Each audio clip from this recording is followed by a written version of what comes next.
Go Fetch and Woo. You know what it do. When the crew link up, you know it's stay tuned.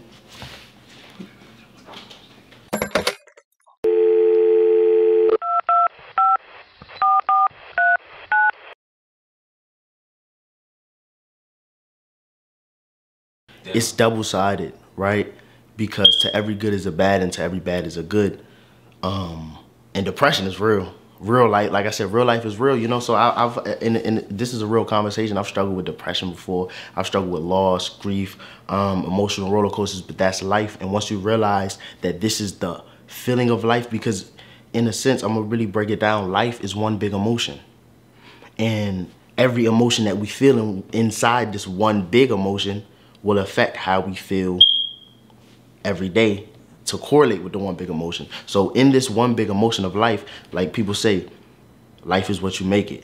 Living life, my best life. My best life is the good place in your mind, is the where you want to be, where you want to stay at, right? But in getting that feeling and wanting to reach that feeling, it's depression, it's loss, it's you know, people die, people, you know, stuff happens, right?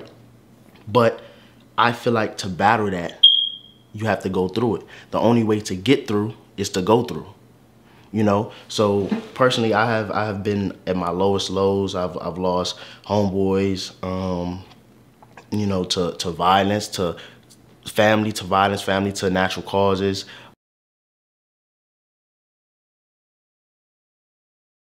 It's like take a fish out of water, try to put it on land, right? Like, you know, the fish, what is this? You know, I need some water. I'm trying to swim, right? But it'll adapt, right? It'll adapt, it'll change into its environment. So it's really, you have to adapt. You have to think about, you really have to think about life and yourself on a grander scale of things. And that's what I do personally. You feel me? My father was, you know, in the Marine Corps, military background, his father, both sides, military family, all that. And the way you breed someone coming up, you know, with a lot of young African-American men is hard love, right? We did it ourselves, do it yourself, get to it, you know what I'm saying? Like, get to it. Life is gonna hit, get through it, let's do it, you know what I'm saying? And it's that self-motivation and that I'm experiencing life as I go through life that makes you push, and you have no option or choice but to adapt to anything you're put in, because that's life, that's how you get through, that's how you make it. And it's really, the only word for it is adaptation. Adaptation isn't change. It's building off each other. Cells adapt, your body adapts. Animals have adapted over time. They didn't change. They got better to their environment. You feel what I'm saying? So you really have to think about life on a grander scale. But that's how I would, you know, yeah.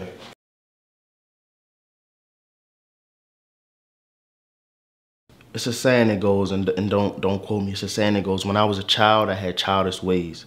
When I was a man, I became a man and started doing what men do, right? So I would kind of do it like that. Middle school, you're gonna. It's not even how do you explain middle school? You know how everybody is in middle school. You're gullible. That's where you're getting influence. Boom. High school, then you start hanging around who you hang around. You'll probably hang around whoever you hung around from freshman year to senior year. Boom. You're used to that, right? You go to college. You either stay in state, you go out of state. Let's talk in state right now, right? You stay in state, you'll probably, you know, be closer, if not closer than if you were out of state to your college, to where your environment was before you went to college. College in itself is a utopia. College will make you feel like you're in a whole different place, even if you're in state, right? So you'll probably still be surrounded by the same people, right? So it'll be cool. You'll probably settle in. You probably won't have to adapt. Now you move out of state. Now you have to adapt. You don't know anybody for real. Boom. I have nobody. What am I doing? Now it's a dark cloud. Boom. Then comes depression. Then comes, what is this feeling, right? And this correlates back to when I say real life is real life. It gets real.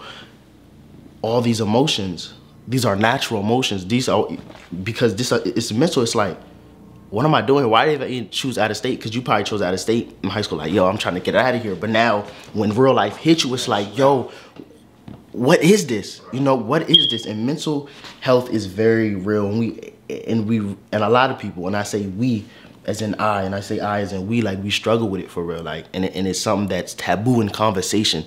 It's not normal to be talked about, right? And I can only speak from, you know, a man's perspective because I am a man, but I know it happens, you know, in different genders and et cetera. But, you know, as men, it's very taboo to have mental health conversations. Why do, and like I said, when I say we, I say I. When I say I mean we. Why do we drink liquor?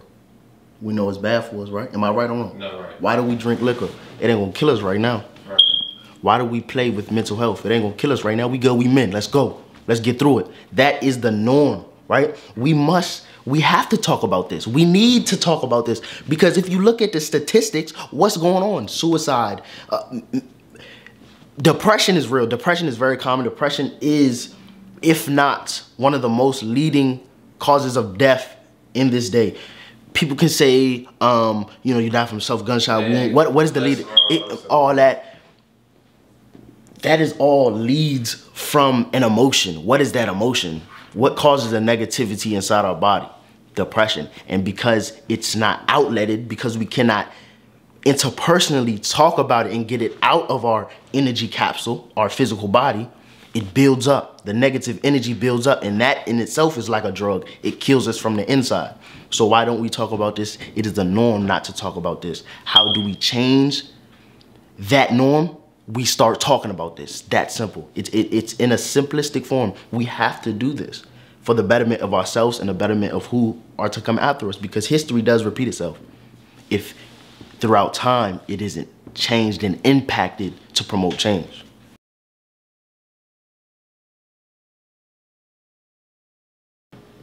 We tend to talk a lot.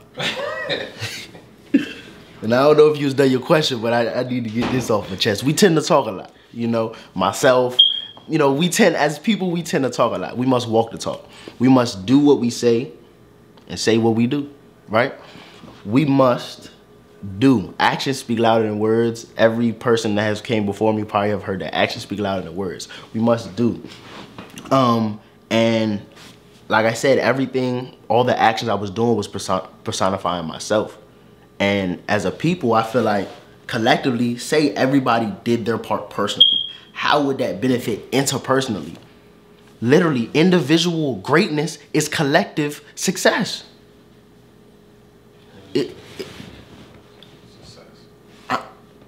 Brother, sometimes I get lost for words because I try to articulate myself in a way that I can't even tend to make come out. Because number one, now I'm about to start a controversy. We're not speaking in a language that's ours. We're not speaking in a language that's ours. What you mean? Our language isn't English, brother. Our language is not English, bro. No, I'm speaking English right now. We speaking English right now, but look, where do we come from? Think about it. We American. We born here, probably been here a couple generations. We come from England.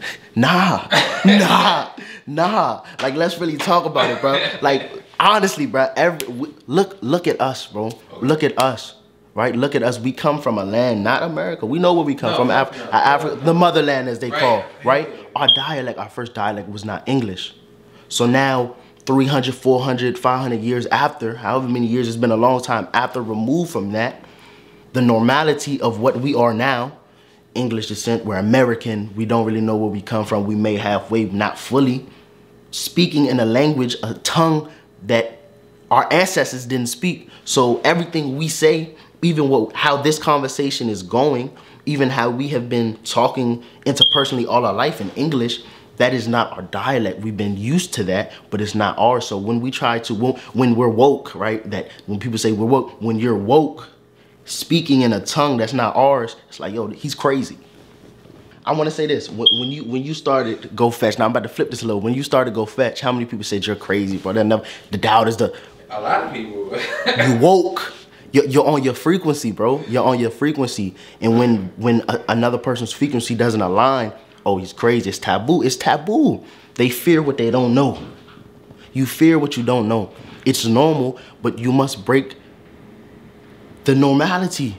Right. The cycle of normality is it's ever occurring. So you have to break frequency to find your frequency. That's when they say you woke. So I go back to say, think it metaphorically. Dialect, right? So when okay, the first dialect, we're gonna say, you know, English, we're gonna say language, but then correlate action with dialect, right?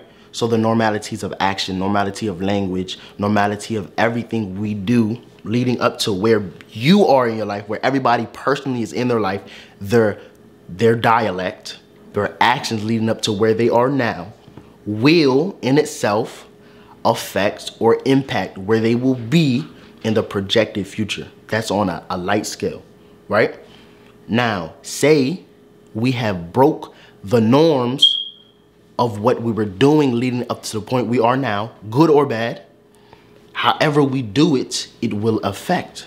Say somebody, now, when people say, oh, he changed his life. Say people say, oh, he changed his life, she changed her life for the better or the worse. Say somebody was doing bad. Then they changed it. They're like, yo, I gotta get it, I gotta get it.